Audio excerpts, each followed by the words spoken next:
I am Isabella from I Am Every Girl. And I'm Eve from I Am Every Girl. And this is Alison Pill, currently starring on Broadway. She's in Three Tall Women. It's true. Today we're just going to be asking her some questions. What are some of the pre-show or pre-audition rituals? Well, pre-show, so I get to work about an hour and a half before the show starts, definitely. And then I do something called a neti pot, which is when you wash your nose. Yep. It's like water through here and out the other nostril. So I know, Issa, you're looking at me like I'm crazy. It's a little bit crazy.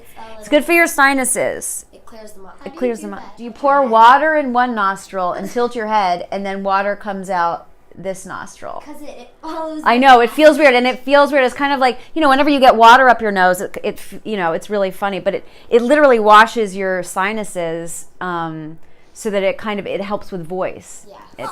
It keeps you hopefully from getting sick. Anyway, so I do that, and then I go downstairs to the stage and I do a vocal warm up with all of these. You want to. One for enunciation is red leather, yellow leather. Oh yeah, we do that. You do that, and then muddy puddle is another one that I do, and then there's just a lot of and warming up the jaw, and then I do some of my lines as quickly and as sort of exaggerated in terms of the enunciation, so that by the time I get on stage and I'm talking naturally, the mouth is warmed up, and then I come back up here and I do yoga, and I do about a half hour of yoga, and then they call half hour. And then I get I start doing my hair and my makeup. And then 15 minutes before the show, I get dressed. And then 5 minutes before the show, we kind of run some lines together, all three of us, me, Glenda Jackson, and Laurie Metcalf, all meet up in Glenda's room. And then we all go downstairs. Cool. So let me get this straight. There are only 3 people in the show? There is another cast member.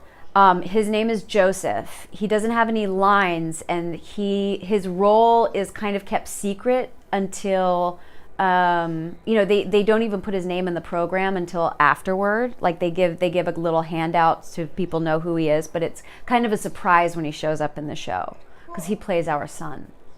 But he's kind of a surprise cast member. What exactly is the show about? The show is about a very old woman. She's either 91 or 92. There's some discussion about that off the very bat. And it is about her homemaid who's helping her kind of get around because she has trouble going to the bathroom. She can't really feed herself anymore. So this woman is helping her. And then there's another woman who I play who's from her lawyer's office who's just trying to deal with paperwork and bills that she's no longer able to do herself, even though she thinks she can. So she's basically a mean old lady who yells at us for 45 minutes. And then she has a stroke. And then in the second part of it, it's kind of this limbo fantasy thing where all 3 of us play this old woman at different ages. So we're all the same person, but I'm 26. And Laurie Metcalf plays the 52-year-old version, and then Glenda's the 92-year-old version. So it's all about trying to talk to yourself. Like if you can imagine having a conversation with your 8-year-old self, and how funny that would be. That would be like how do you homework. Right, like how do you talk to some, trying to relate. Have a lot of homework. Right. You're going to have a lot of homework and things are about to get maybe more confusing, but, and things will change because things change. And how do you talk to somebody who's 8? It's just so that's sort of what the play is about, is like trying to relate to different ages of yourself, different stages in your life, and what that's like. What is your most embarrassing moment on stage? On stage, during my first professional play, so I was 17, and I had come down from Toronto to stay here for about 4 months by myself, and I was still in high school, so I was still doing schoolwork during the day and going to the theater at night. Anyway, all this to say, I was pretty young, and I hadn't done a lot of theater. And at one point, the end of the play, the very last moment of the play is a kiss between me and the other person in the play. And one night, I got kind of stubbed my toe on the floor. It made a fart noise. And I started to laugh and then just grabbed him and kissed him, laughed in his mouth, and the lights went out. And that was just a solid, it was like, and I was like, Heath's gonna think that I just farted, and I didn't, but then I'm laughing, so he might really think I am, and this is unprofessional, and that's making it worse. And so then I'm laughing at the fact that I'm laughing, and then there was blackout, and that was the end of the play, and I was like, I'm so sorry. What show was it? It was a play called None of the Above, and it was at a really small theater called the Ohio Theater. What woman do you think inspires you the most, whether it's like in acting or not in acting or just in like everyday life or somebody in your family? I mean, there are a lot in terms of actresses. I think what Cate Blanchett has done is really cool because she continues to do stage, and she's never stopped. And she's played these amazing, great theater roles, even though it's less money, it's not, she has to travel for it, it's less, glamour, whatever that means, but she's continued to do it because she's passionate about it, and I think stage teaches acting the most to actors. I mean, I really think the stuff you learn on stage is much more than you do anywhere else, just the way it is, because you get to do the same thing over and over and learn new things all the time, and it's just you and the audience up there. So I really respect that about her. And in terms of other women, I think my sister's pretty cool. She's my older sister, so. But she is a curator of contemporary art, and I think the stuff that she fights to get into her museum and the shows that she wants to get in there, and also focuses on getting a lot of female artists represented in kind of these formal art environments where they've been missing for so long. I think it's really, making that your goal is, I think, a really cool thing. Oh, sounds like you come from a family of feminists. Yes, it's true. So, do you have stage fright? If so, what are some advice? If not, what are some advice? Okay. So, stage fright, I usually don't have. It's more excitement for me. And there are definitely moments when I'm scared on stage. That definitely happens. There are some times when I think I don't know my line, or I think I get distracted and I suddenly get lost in where I am, and I'm suddenly very aware that there's 800 people in the audience staring at me right now, and there's a moment of, oh God, and I feel my heart start beating, and there's, but for the most part, I don't suffer from it, which I'm lucky, but I also think I just like it too much to be scared. I think if people are scared, I do think, you've heard the picturing the audience naked thing. Yes, that does not work. No. You just burst out laughing. Right, but I think the idea behind it, which is the people out there are vulnerable too. As much as it feels like you're the only vulnerable one in the whole theater, it's not true.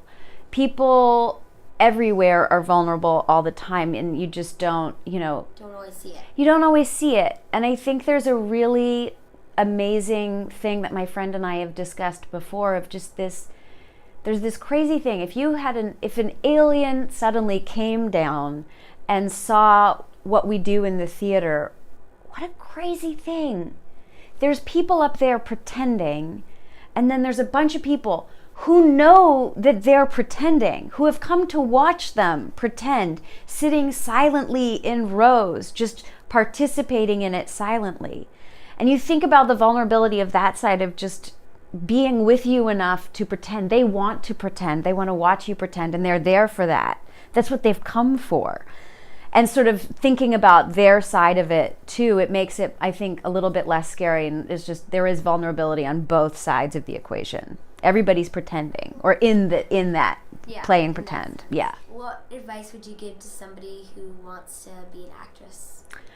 Well, actor? yeah, so I started when I was a kid, acting professionally, and my advice would be don't do that. For real. My daughter will not be allowed to start until she's 18.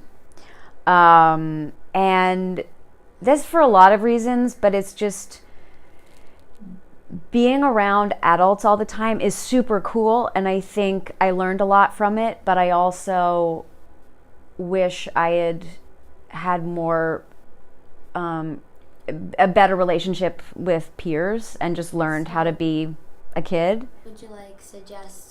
I would suggest doing as much theater as you possibly can and joining drama group. Exactly. Okay. Be in drama group. I will support her in every way, performing in every way that she wants to. And I would say, you're in Shrek the Musical, which is amazing. So do that, do as many plays as you can, watch as many plays as you can, watch movies, watch inside the actor's studio, watch things, all of those things. If that's what you want to do, take in as much as you can, and then perform as much as you can, and then save it for when it's a job, when you can combine the two in a way that makes sense. And it's also just because it's weird. It's a weird thing to be leaving school and coming back in and having to do school on set, and all of that just gets really complicated in a way that I don't think is great. What do you do in your day off / Sundays? Well, my day off kind of starts Sunday evening because my last show on Sunday ends at 5. So usually I'll go get dinner with my husband and try and get the baby to bed and watch something. And then Monday is really just hanging with my daughter all day because it's my day off, and that's when we have the whole day together. And we go to art class or music class. We hang out in the park. We take Henry the dog. He's her guard dog. He sits outside her room during nap time. And yeah, that's about it. I do some cooking, get started on cooking for the week ahead. I watch Bob's Burgers. That's about it. What's your favorite slice of pizza? I don't really eat cheese anymore. It's really sad. Yeah. What was your favorite slice of pizza? There is a Two Boots pizza that I would get. Yeah, Two Boots. So spinach, mushrooms, goat cheese, and what's the third thing? What's the Pepperoni. No, I don't eat meat. No pepperoni. Same. Oh yeah. I'm a carnivore. All right. Yes. Well, I forget. There's something else, but yeah, it's basically spinach, mushroom, goat cheese. What's the other thing? Tomato sauce? Yes, there is tomato sauce and regular. Yes. No, I'm not a crazy person, you guys. I'm just a plain cheese for life. Okay, I appreciate that. I used to be a plain cheese kind of gal, but then I like the idea of one thing having all of the food groups or as many food groups. I'm a mom now, so I need as many things in one bowl, As possible. plate, as whatever it is. I'm just like, okay, I can get this. Okay, what's your favorite type of pie? Oh, no question. Strawberry rhubarb. Huh? I just had a conversation with somebody who wasn't with me on this, and I will get into it with you. The strawberries are sweet, and they have a little texture, but they would be too sweet on their own. Like a strawberry pie I'm not interested in, but the rhubarb is a little bit tart, and it adds a different kind of texture to it. Anyway, so strawberry rhubarb. What is your favorite exotic place or place that's not New York that you've traveled to?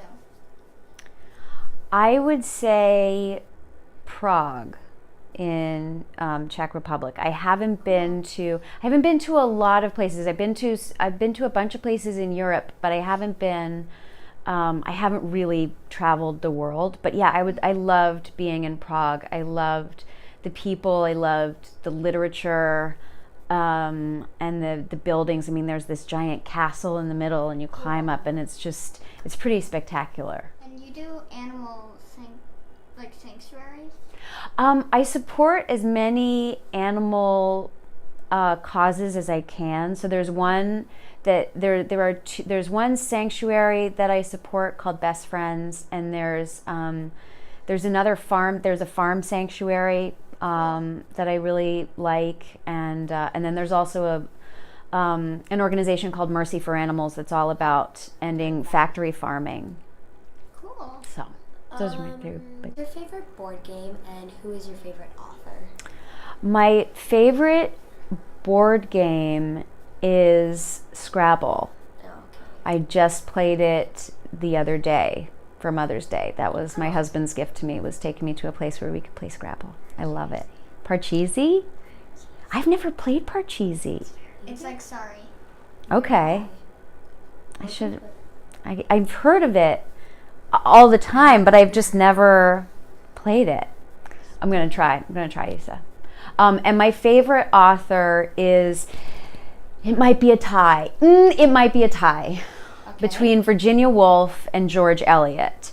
And Virginia Woolf wrote beautiful novels in this kind of stream of consciousness way. So it's kind of, it's poetic. One of her novels? My favorite one is To the Lighthouse, which is all about a family and their summer place and the passage of time. And then my other favorite author is George Eliot, who is a woman named Mary. She used a man's name to get, she could get published? Exactly, and she wrote a wonderful novel that might be, it's probably the best English novel of all time, called Middlemarch. Wait, have you read Harry Potter? Yes. Have you read Percy Jackson? I have not read Percy Jackson. You should. Okay, I loved Harry Potter. There's so many series. It's Percy Jackson is Harry Potter without the magic, Okay. but with Greek gods. Oh, very cool. Have you read the Earthsea trilogy? That's Ursula Le Guin. It's fantasy. It's another magic school, but she's the OG magic school lady, Ursula Le Guin. Check her out. Cool. Thanks for watching. And check out Alison Pill. Yeah.